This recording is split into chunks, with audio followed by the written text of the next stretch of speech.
Olá, pessoal, sejam bem-vindos, seja bem-vinda, sejamos todos bem-vindos. Como eu sempre digo, que estejamos todos bem para mais um Construindo Pontes. Evidentemente que a gente vem trabalhando alguns temas e hoje nós vamos repetir, mas com uma outra figura, com uma outra conotação. O que nós temos a falar sobre hoje? Mulheres empreendedoras. Por que nós estamos falando já pela terceira vez sobre isso? Vocês vão lembrar, para quem já assistiu alguns programas meus, já falei sobre, eu trouxe aqui professores de empreendedorismo, eu trouxe mulheres empreendedoras de sucesso, empresárias, e é claro, agora eu estou trazendo a minha convidada especial para que a gente possa, evidentemente, falar um pouquinho das mulheres empreendedoras que passaram por várias instâncias. Isso é muito bacana. Menina Adriana, seja bem-vinda, uma honra, um prazer tê-la com a gente, tá bom? Muito obrigada, muita felicidade de estar aqui com você e todos que estão nos assistindo. Bacana. Adriana, eu tenho por hábito de não apresentar ninguém, porque assim eu não erro. Então, por favor, se apresenta para os nossos ouvintes, por gentileza. Combinado, perfeito, vamos lá. Bom, agradecer o convite, você é uma pessoa que nós admiramos muito, Ramalho da Construção, meu pai, eu, toda a minha família e todos que te conhecem têm uma admiração por você, pelo seu profissionalismo, pela sua paciência, pela forma como você direciona tudo com tanto zelo. Então eu sou uma grande admiradora sua, para mim é uma felicidade participar desse momento contigo. E a todos que nos assistem, telespectadores, ouvintes, seguidores, todos, é uma satisfação bater esse papo e trazer aqui um pouquinho do que a gente tem de opinião, um pouquinho do cenário que a gente vive, porque cada pessoa às vezes vê de uma forma diferente e contribuir de alguma forma para mim sempre foi uma grande satisfação também. Eu sou Adriana Ramalho, sou filha de nordestinos, eu falo, até brinco, viu, Chico, que meu pai é paraibano, minha mãe é baiana, eu nasci em São Paulo, mas eu me considero uma parabaiana, que é a mistura do paraibano com a baiana. Fala de novo o pessoal entender isso. Repito, bora, vamos lá. Pessoal, eu nasci em São Paulo, tá? Mas eu tenho orgulho das minhas origens, eu tenho orgulho de ser filha de quem eu sou. Um pai paraibano, que nasceu no sertão da Paraíba, Conceição do Piancó. Olha. Uma mãe baiana, que nasceu no interior da Bahia, ela nasceu em Brumado, perto de Vitória da Conquista. Okay. Então, pai paraibano e uma mãe baiana, resultou uma filha parabaiana. Gostei. Adriana, primeiro assim, é muito bacana a gente entender que assim, a comunidade nordestina, de certa forma, tem uma influência fantástica neste estado, neste país como um todo, e nessa cidade não é diferente. Cara, eu queria te ouvir um pouquinho a tua experiência, que eu sei que você não falou, mas eu quero que você fale. Como foi para você, mulher, Parabaiana, uma vereadora em São Paulo. Conta pra nós aí, como é que foi isso? Pois bem. Bom, filha de nordestinos, meu pai quando veio da cidade de São Paulo pra cá, ele veio direto para o setor da construção civil, trabalhou como servente de pedreiro, que é o famoso ajudante, auxiliar de pedreiro, depois que ele foi ser pedreiro no setor da construção civil, aí depois fez cursos, foi subindo, aí passou pela parte de eletricista, hidráulica, até chegar mestre de obras. A minha mãe também é uma mulher guerreira, super coração do bem, ela então ficava em casa com os filhos. E meu pai e minha mãe, mesmo assim, uma vida muito simples, muito humilde. Meu pai não tinha condições de pagar um balé para mim e foi então num projeto social que eu comecei o meu curso de dança, o meu curso então de balé, de realizar o meu sonho. Quando eu digo isso, para mim é muita emoção, sabe, Chico? Porque passa um filme na cabeça. Com certeza, claro. Pais nordestinos, de origem humilde, eu nunca estudei em escola particular, eu sempre estudei em escolas públicas, estadual e municipal, e foi através desse projeto social que eu pude ter ali a realização de um sonho. Uma professora chamada Sônia me ajudou, e ela me deu aula de dança até eu completar a maioridade. Então, a minha primeira formação é em dança, através de uma mulher que decidiu me dar aulas de graça, me ajudar, me estender a mão, e então me formei. E quando eu me formei, eu por um tempo, falei, poxa vida, quero não somente dançar, fazer apresentações, participar de grandes espetáculos, mas eu quero também dar aulas. E ela, mais uma vez, me ajudou. Eu falei, então eu vou arranjar uma turma de alunos para você. E foi também a professora Sônia que me ajudou a encontrar minha primeira turma de alunos. E ali eu comecei a trabalhar com dança e trabalhei por muito tempo. Ô, Adriana, e quantos anos você tinha quando você fez essa primeira parte de empreendimento seu aí dando aula?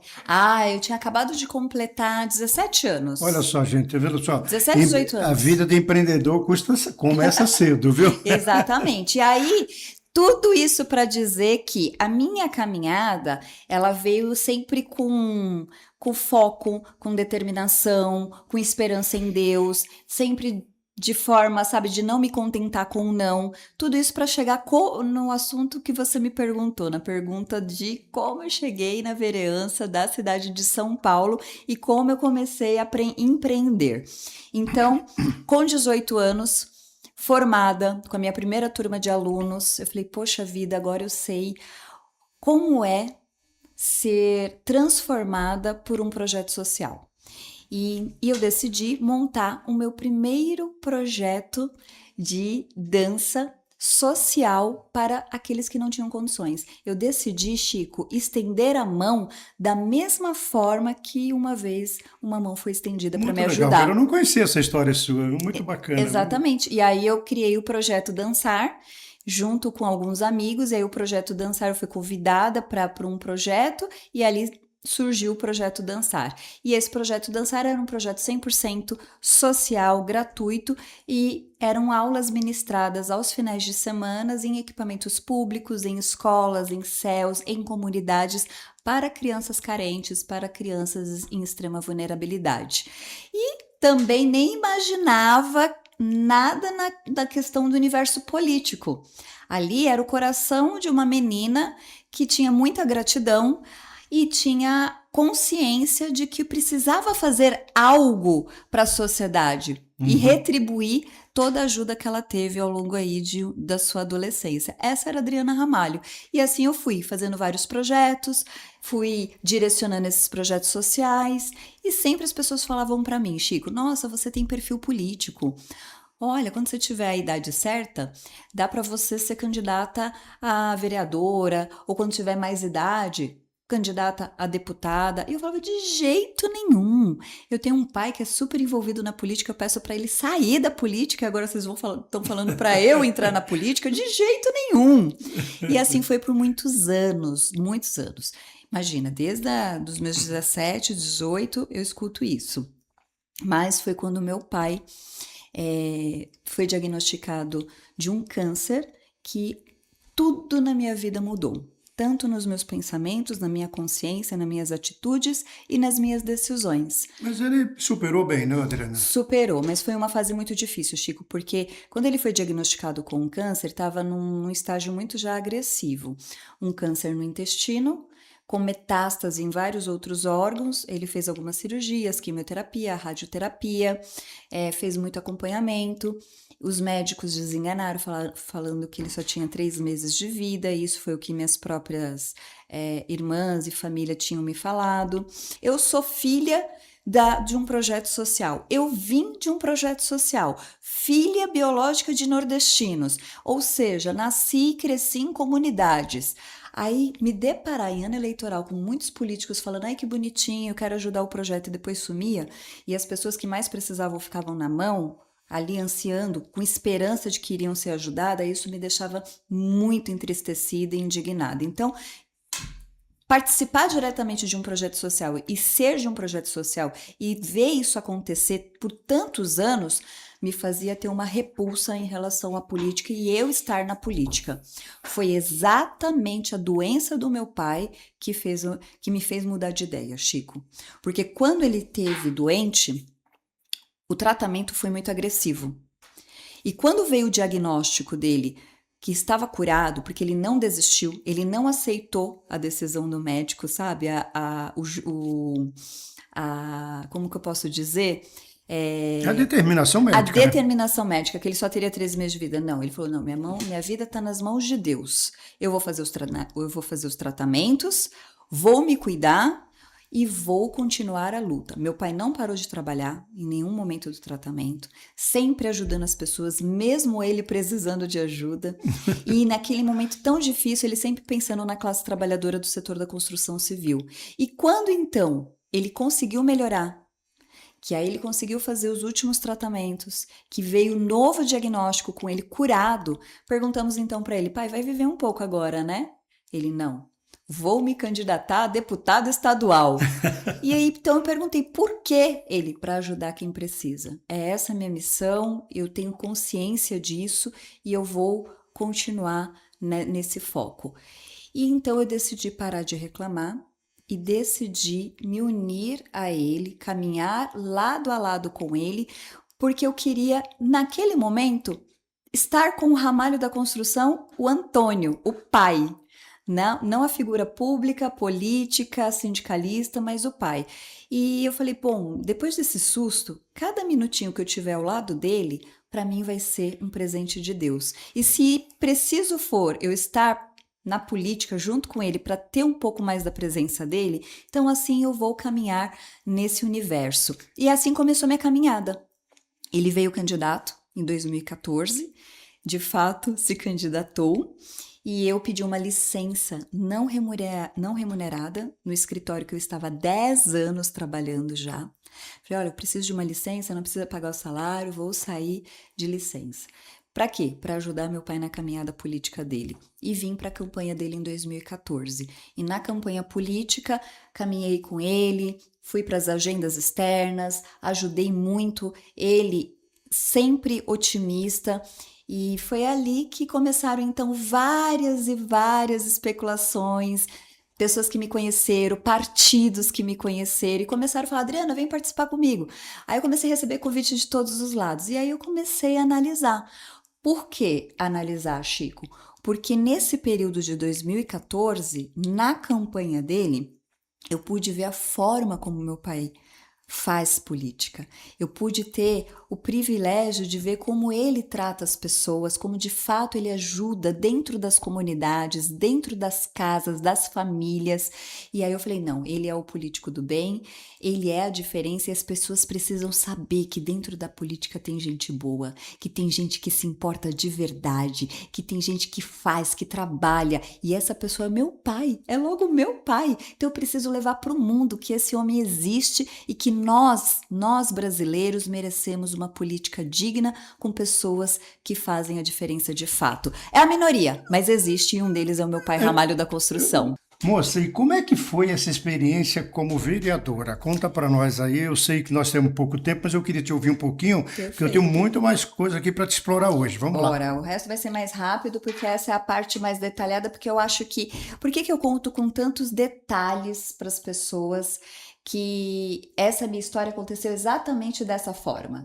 Que eu era uma pessoa totalmente alheia à política, era uma pessoa totalmente distante, porque presenciava muita coisa ruim através dos projetos sociais, e principalmente com crianças e adolescentes que sempre foram, assim, o meu ponto, né, forte para lutar por eles, por ser realmente o futuro e ver que ali poderia ter mudança, né, ao invés de ir para a criminalidade, ser um dançarino, ser um profissional do karatê, ser um jogador de futebol. Então, é oportunidade de transformação mesmo de vidas, de futuro. Com a eleição de 2014 do Ramalho da Construção, ele foi eleito com mais de 80 mil votos e assim, então, decidimos sentar e analisar cada convite, cada proposta que me fizeram. E foi ali, em dezembro de 2014, que eu decidi entrar na política e aí eu pedi demissão do meu trabalho de 10 anos para eu passar um ano estudando a cidade de São Paulo, estudar políticas públicas, estudar gestão pública, administração pública. Então, passei um ano fazendo cursos, visitando comunidades, visitei várias comunidades da leste, sul, oeste, norte, centro, para entender mesmo as nuances, ouvir os anseios, ouvir as reclamações do povo, sugestões, ideias, um ano. E decidi então me filiar ao partido do PSDB na época e vir candidata a vereadora. Em 2016 me candidatei a vereadora da cidade de São Paulo e ganhei com quase 30 mil votos. E nesse mandato como vereadora, eu entendi que nós precisamos cada vez pensar a política pública de forma macro e micro. Forma macro, saúde para todos, mobilidade para todos, transporte para todos, educação para todos. De forma micro, a especificidade de cada região, porque a necessidade lá do Jardim La Pena, na Zona Leste, é uma. Porém, a necessidade do Jardim São Luís, na Zona Sul, é totalmente diferente. E precisa ser direcionada uma política pública para atender as características daquela região. Isso é uma política pública efetiva e que muitas vezes não acontece, até hoje não acontece. A gente vê que não são todos os políticos que pensam assim, só basta a política macro. Mobilidade, saúde, fiz X hospitais, fiz X unidades básicas, mas não mapeia para saber aonde de fato levar aquela unidade básica de saúde para onde não tem ou tem poucas unidades que não atende toda a população. Adriana, uma coisa que você fala assim da questão do tempo da mulher, né? Mas a gente tem observado, e eu até entrevistei aqui o presidente da CEBIC, e ele falou isso a nível de Brasil, que as mulheres estão presentes na construção civil. Né? As mulheres começaram, digamos assim, a atuar dentro de um setor que, em tese, é masculino, vamos chamar assim, Sim. né? Assim como o mecânico e outras coisas todas. Mas a gente percebe que, pelo menos essa minha leitura, de que há uma mudança na cabeça da população. Claro que isso é uma cultura, isso demanda um tempo para se ajustar e até, como você mesmo falou, ter essa voz ativa, né? Mas a gente percebe também que a própria mulher, ela cativa isso, ela está buscando, ela está colocando, eu não gosto da palavra de imposição, mas ela está se colocando de uma maneira muito mais pragmática, muito mais firme. Faz sentido o que eu estou te falando? Claro que faz, porque tem muitas mulheres que querem e não conseguem, tem muitas mulheres que querem, conseguem, mas não conseguem continuar, e tem muitas mulheres que conseguem resistir e continuar. Então, são vários perfis, por isso que eu não gosto de generalizar nada. Não, claro. Quando a gente claro. fala assim, é porque em todos os casos funciona de uma tal forma, porque em todas as situações é assim, porque toda mulher sofre desse jeito. Não são todas as mulheres, então por isso que eu sempre falo, na maioria dos casos, nós nos deparamos com tais situações e na maioria dos casos nós conseguimos ver mulheres que querem persistir, que conseguem persistir no empreendedorismo, que se firmam, acabam sofrendo algumas situações no dia a dia, mas conseguem enraizar. Então, no setor da construção civil, como você bem colocou, que a maioria ainda é predominantemente de homem, da figura masculina, essas mulheres acabam tendo que provar ali na questão da competência, da inteligência, mas quando esses resultados vêm, elas conseguem ter essa voz ativa. Eu vou te dar um exemplo muito conhecido, que a maioria das pessoas do setor da construção civil conhece essa grande mulher, que é a Maristela Honda. A doutora Maristela Honda, ela é do setor da construção civil, ela é dona de uma construtora e ela conseguiu se tornar a primeira mulher presidente do SECONCE. O SECONCE é uma instituição da construção civil que atende na área da saúde os trabalhadores e a família dos trabalhadores. E ela conseguiu estar fazendo maravilhas na gestão dela. E então ela é um exemplo de mulher que conseguiu se manter na figura feminina, ser feminina, mas mostrar sua inteligência, sua capacidade e tem feito uma gestão de excelência.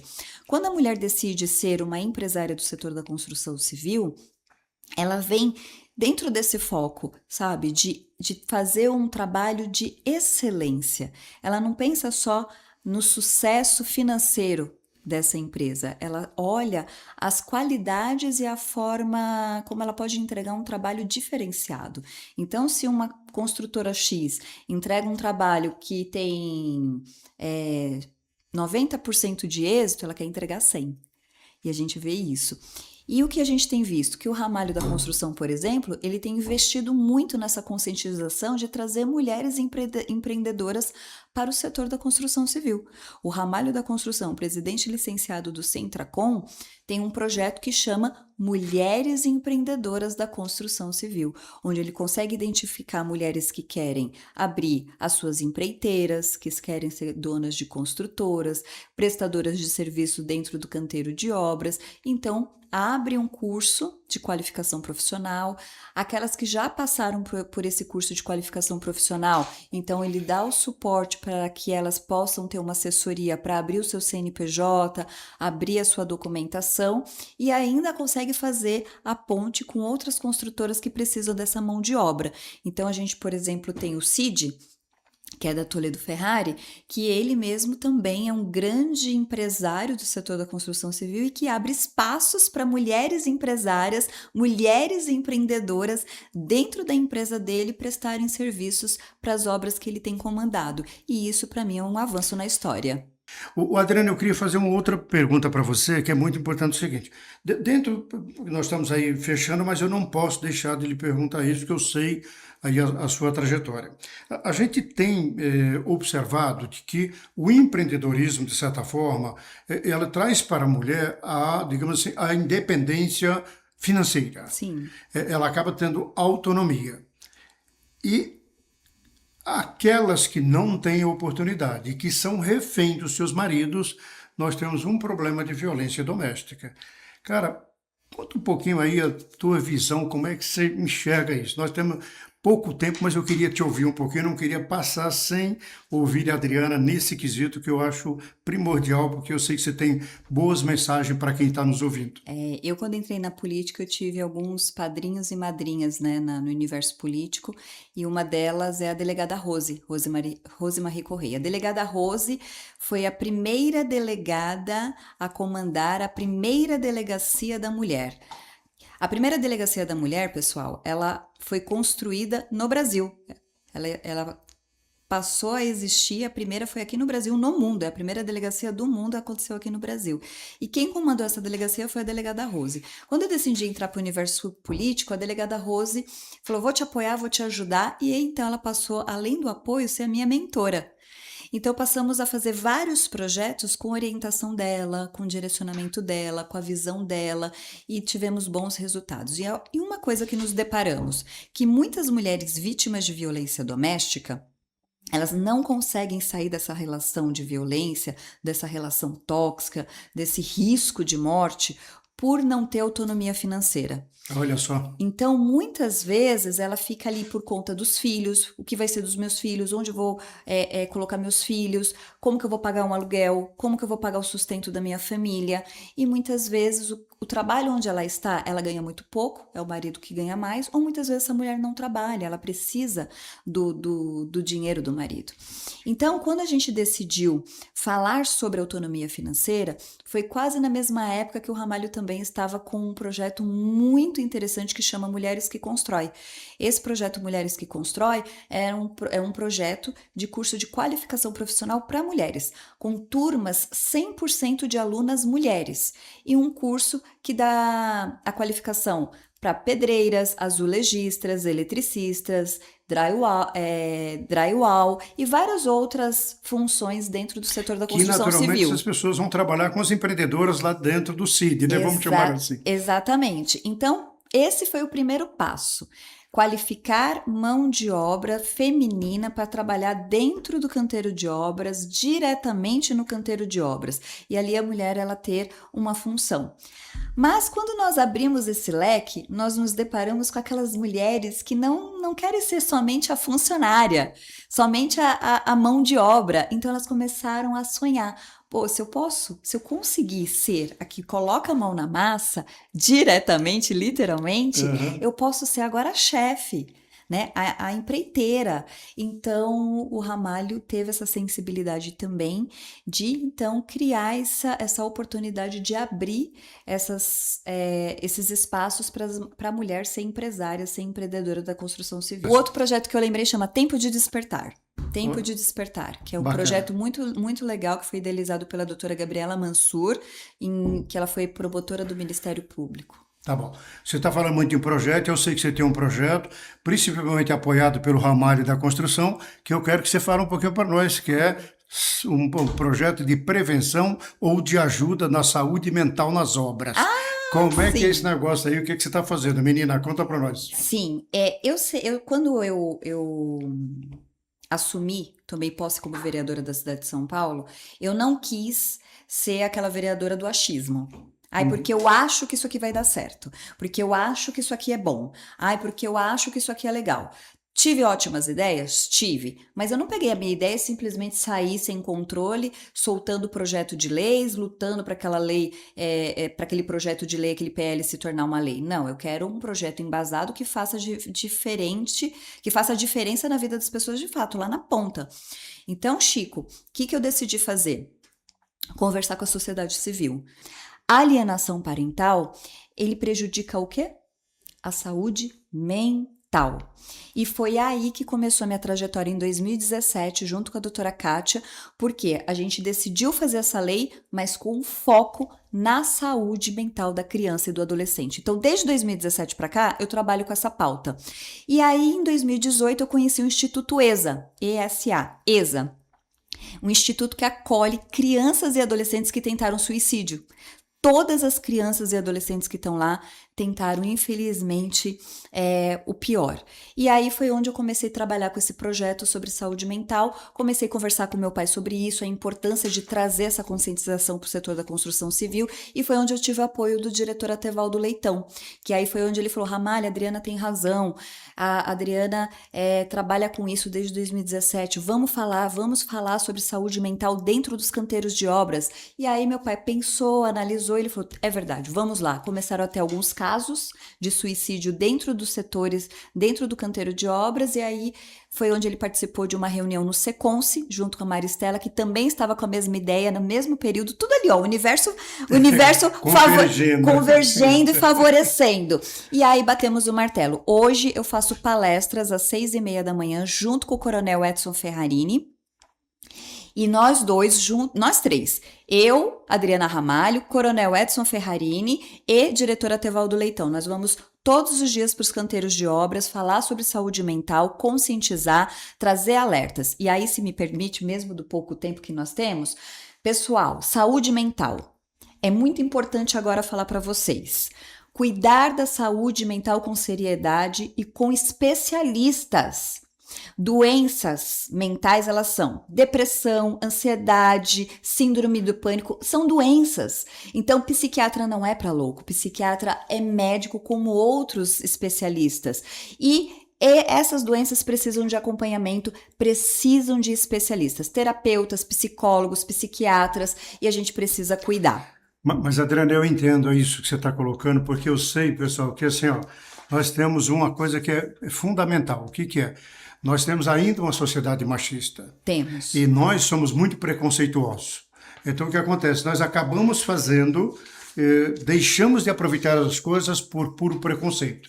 Mas, Adriana, nós estamos chegando no final e eu queria que você fizesse aí suas considerações finais para que a gente pudesse encerrar. E, de antemão, muito obrigado mesmo pela sua participação aqui com a gente, tá bom? Obrigada, eu só tenho a agradecer. Só para trazer um número aqui para vocês, Chico, olha, aqui no Brasil são 724 mil acidentes de trabalho que foram registrados em 2024, um óbito a cada 3 horas e meia. E nós temos aí 472 mil casos de afastamentos por saúde mental, uma alta de 134% em 2 anos. Na verdade, a saúde mental hoje já é disparada a primeira em termos de afastamento pelo trabalho. Exatamente. Então, esses números, esses dados, nós precisamos, sempre que tiver oportunidade, falar sobre isso, porque só assim nós vamos conseguir fazer com que a pessoa mude o comportamento. E o que é mudar o comportamento? Não tirar sarro, não fazer chacota, não falar que é mimimi, que quer chamar atenção, que só quer alguns dias em casa porque quer, né, burlar o trabalho. Não é nada disso. Enquanto a gente falar assim, pessoas vão morrer. E é por isso que as minhas considerações finais eu trago o alerta. Eu prefiro enfatizar esse alerta. Vamos salvar vidas com abraços. Palavras também matam. Não seja você a matar com palavras, seja você a salvar com um abraço. O abraço salva. E a vocês que me abraçaram aqui nesse momento, nesse bate-papo, junto aqui com o Chico, muito obrigada. Porque para mim Sempre é uma honra, mas também uma missão. Sempre falar de pautas como essas, de enfrentamento à violência doméstica, de empreendedorismo feminino, de ramalho da construção apoiando mulheres em todos os setores, em todas as áreas, inclusive na política, falar sobre saúde mental infantil, saúde mental da mulher, saúde mental de todos, para mim é uma missão. Então, ter esses espaços só faz com que fortaleça a nossa luta. Muito obrigada a todos e todas que nos acompanharam e a você que me convidou, Chico. Imagina, gente, ó, presta atenção. Ó. Essa moça trouxe para nós uma ponte. Nosso objetivo aqui, como eu sempre digo, é criar coisas para ajudar as pessoas. E todas a fala da Adriana, elas são coisas práticas do dia a dia, que vale muito a pena refletir sobre todas as sugestões, comentários e a vivência que ela tem. Tá bom? Moça, obrigado mais uma vez, tá bom? Eu Fica com Deus. agradeço. Obrigada. Ok?